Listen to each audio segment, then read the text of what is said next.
Bienvenidos a la Cátedra de Auditoría a los Estados Financieros.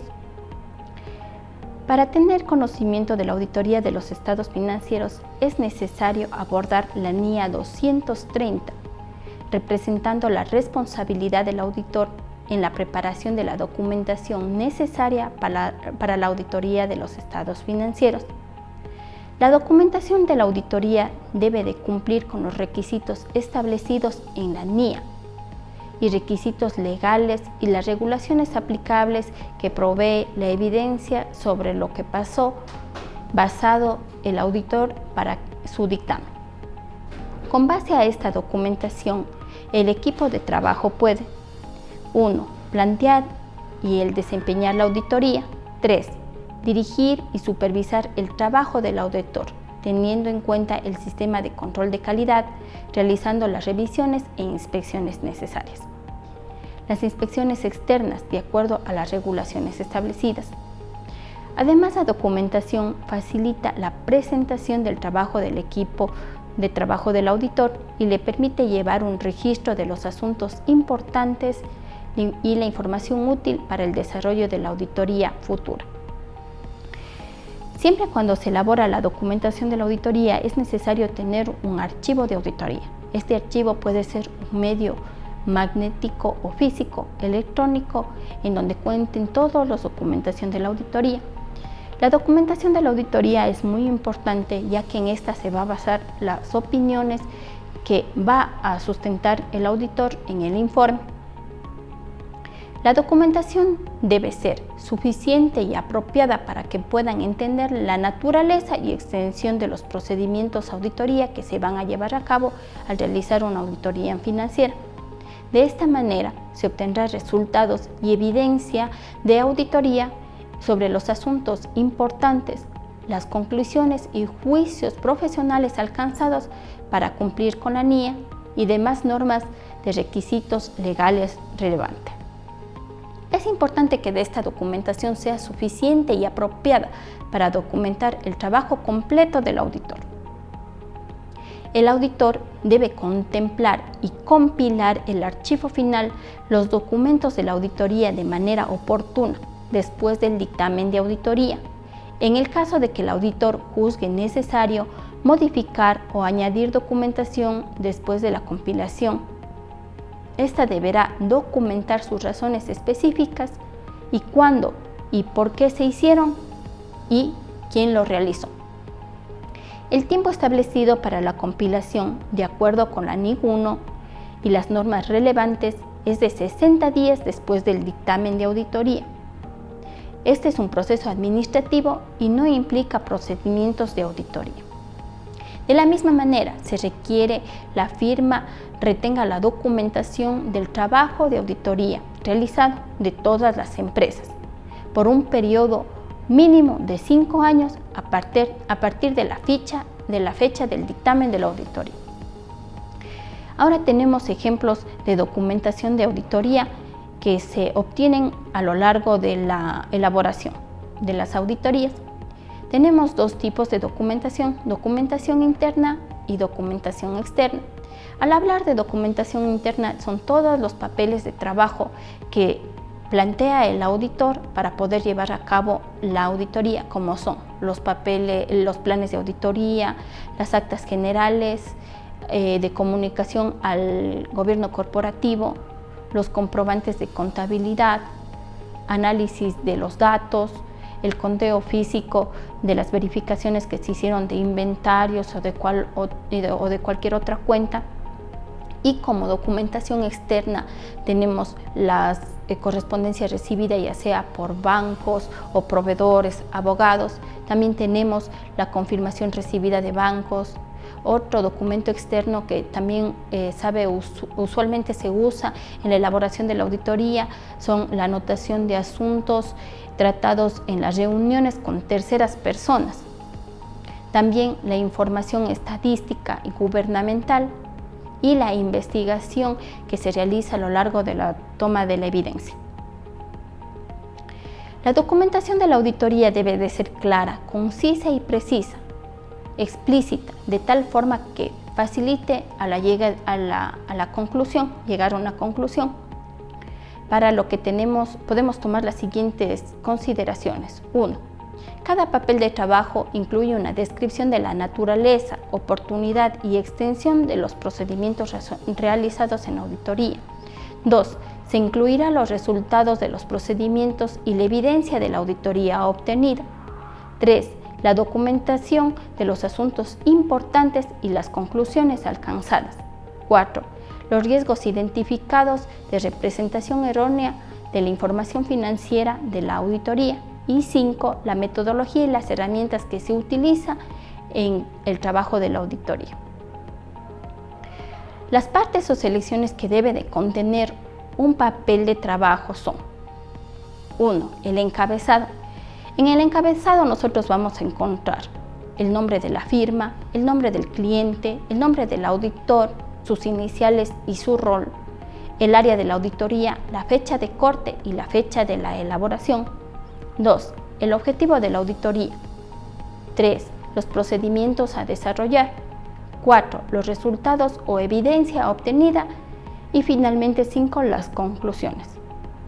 Se recomienda que el borrador de todos los papeles del trabajo, al final de todos los, se recomienda que los borradores de los papeles de trabajo al final no se vinculen al expediente de los que no fueron usados, ya que esto puede ocasionar equivocaciones en la revisión de la auditoría. La NIA 240 representa la responsabilidad del auditor con respecto al fraude. Cuando el auditor inicia el trabajo de auditoría, puede encontrar representaciones erróneas en los estados financieros que puede surgir de errores o fraude. El auditor puede determinar si la representación errónea se debe ya sea a un fraude o a un error. Cuando hablamos de fraude, es un acto intencional relacionado a la entidad que pueda ser por la administración, empleados o terceros. Esto implica el uso de un engaño para obtener una ventaja injustificada o ilegal y da como resultado una representación errónea en los estados financieros, y se puede implicar manipulación y falsificación de los documentos, malversación de activos, suspensión u omisión de transacciones, mala aplicación de las políticas contables, entre otras. Sin embargo, el auditor no hará ninguna consideración legal si se ha ocurrido en un fraude. El auditor lo entenderá como causa de un error intencional de importancia relativa en los estados financieros. La administración es la encargada de presentar y la elaboración de los estados financieros, pero también tiene a su cargo la prevención y detección de los fraudes. Por esto, la entidad debe enfocarse en la prevención del fraude mediante controles en sus diferentes áreas. De acuerdo con las NIAs, el auditor debe obtener seguridad razonable de los estados financieros como un todo, que estén libres de representaciones erróneas de importancia relativa debido al fraude o error, trabajando bajo los principios fundamentales del Código de Ética, los juicios profesionales y el escepticismo profesional. Al hablar del escepticismo profesional, es un cuestionamiento continuo del auditor de la información y evidencia obtenida, reconociendo la posibilidad de la existencia de errores de importancia relativa. El auditor deberá llevar a cabo la investigación adicional de estas inconsistencias. De acuerdo con el IASB, que es el órgano encargado de emitir todas las normas internacionales de auditoría, describe algunas áreas que el auditor puede hacer uso del escepticismo profesional. Entre ellas tenemos: 1. Las estimaciones contables, del valor razonable y de la revisión de juicios y decisiones utilizadas por la administración. 2. Empresa en marcha, si los planes de la dirección son factibles, siendo estos particularmente importantes cuando exista una duda significativa sobre la capacidad de la entidad para continuar con una empresa en marcha. 3. Relaciones y revelaciones con partes relacionadas, evaluando la justificación del negocio detrás de las transacciones con las partes relacionadas. 4. Considerar las leyes y regulaciones. El auditor debe estar alerta durante la auditoría para detectar indicios de que puede haber la sospecha de incumplimiento de las leyes y o regulaciones. Ahora bien, para la elaboración de la auditoría es necesaria la discusión entre el equipo de trabajo de auditoría, entre los miembros con mayor experiencia, para que puedan ellos considerar aspectos externos o internos que le puedan ayudar a poder buscar o encontrar indicios de fraude, y le permite al equipo de trabajo y al auditor puedan considerar acciones y respuestas apropiadas. El auditor debe tener un entendimiento de la entidad, conocer su entorno y el control interno, la supervisión de los procesos de administración para identificar y responder a los riesgos de fraude, lo que le permite al auditor desarrollar procedimientos para obtener información referentes a los riesgos o errores de importancia relativa que se presenten en la información financiera. La respuesta de los riesgos evaluados de importancia relativa debido al fraude, el auditor puede evaluarlos mediante lo siguiente. 1. Asignar y supervisar al personal competente para la evaluación del riesgo. 2. Evaluar las políticas contables aplicables de la entidad. 3.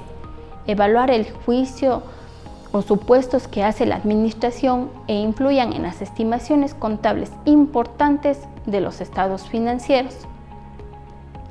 Al nosotros tener esta evidencia, podemos evaluar la evidencia de la auditoría. Ahora, en la auditoría nosotros podemos encontrar evidencia de prueba documental, evidencia física, evidencia analítica, evidencia testimonial, evidencia de repetición de desempeño y evidencia computacional.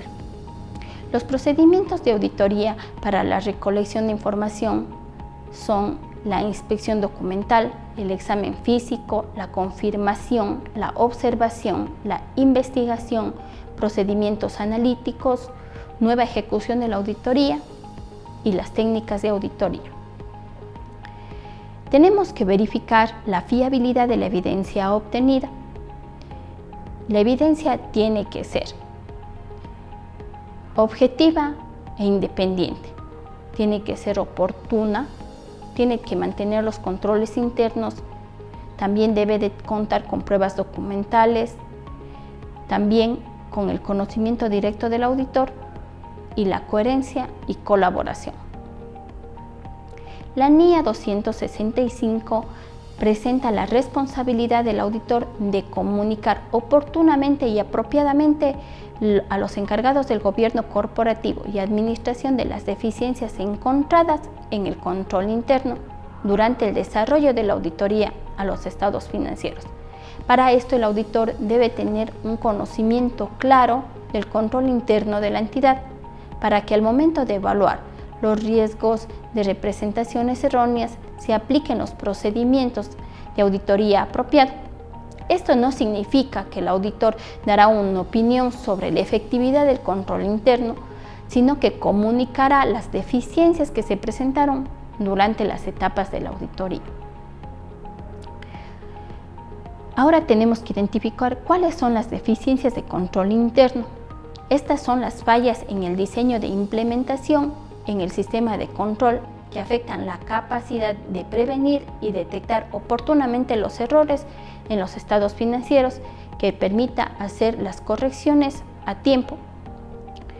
El auditor deberá emitir la información de las deficiencias del control interno durante el desarrollo de la auditoría, analizando su importancia e influencia en los estados financieros. Una vez se establezcan las deficiencias del control interno, debe de comunicar por escrito oportunamente a los encargados del gobierno corporativo y administración de la entidad, incluyendo la descripción de las deficiencias, explicando los efectos para que pueda tomarse las acciones correctivas oportunamente.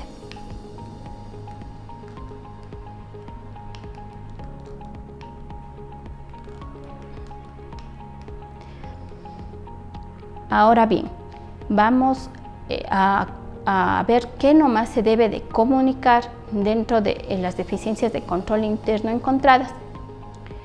Se puede comunicar a la alta dirección el tratamiento de los errores materiales por fraude o error. También los elementos de importancia relativa dentro del desarrollo de la auditoría.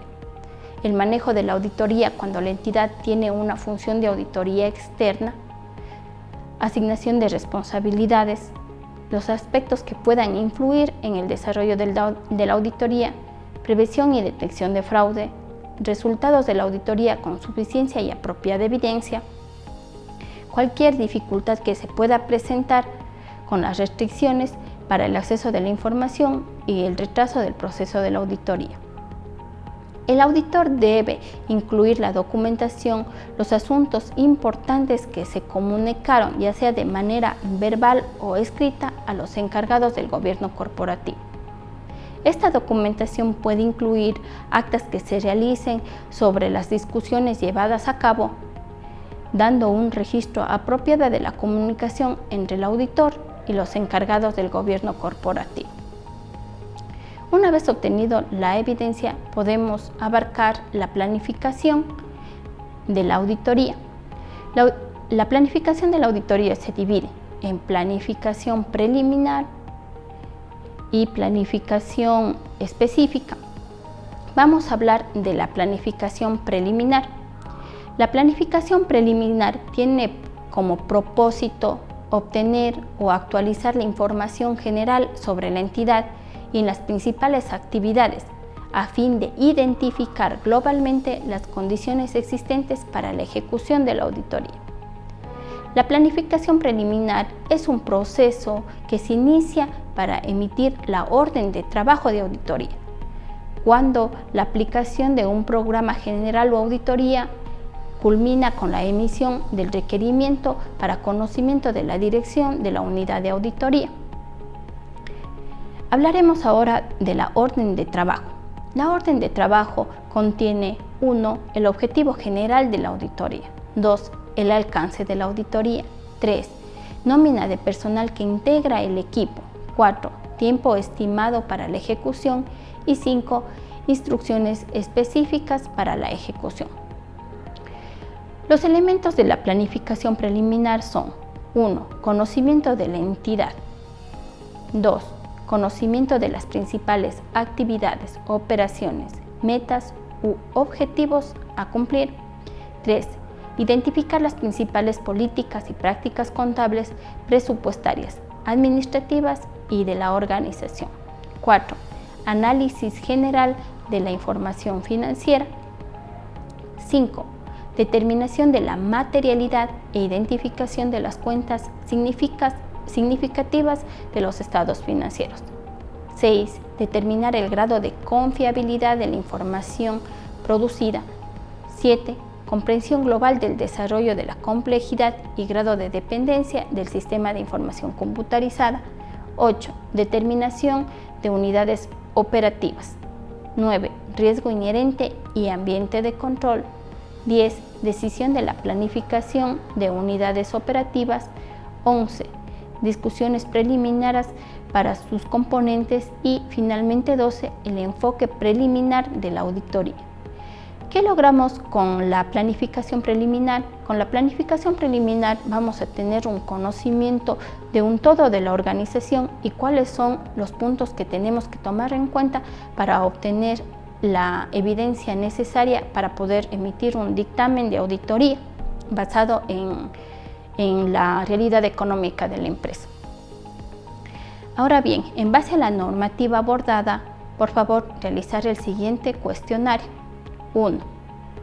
¿Cuál es el tiempo que debe guardarse la documentación de auditoría? 2. ¿Qué es el fraude? 3. ¿Cuáles son las partes del papel de trabajo estándar? 4. ¿A quiénes se debe de comunicar las deficiencias del control interno? 5. ¿Cuáles son los tipos de evidencia de auditoría? 6. ¿Qué le permite al auditor la planificación preliminar? Muchas gracias por su atención.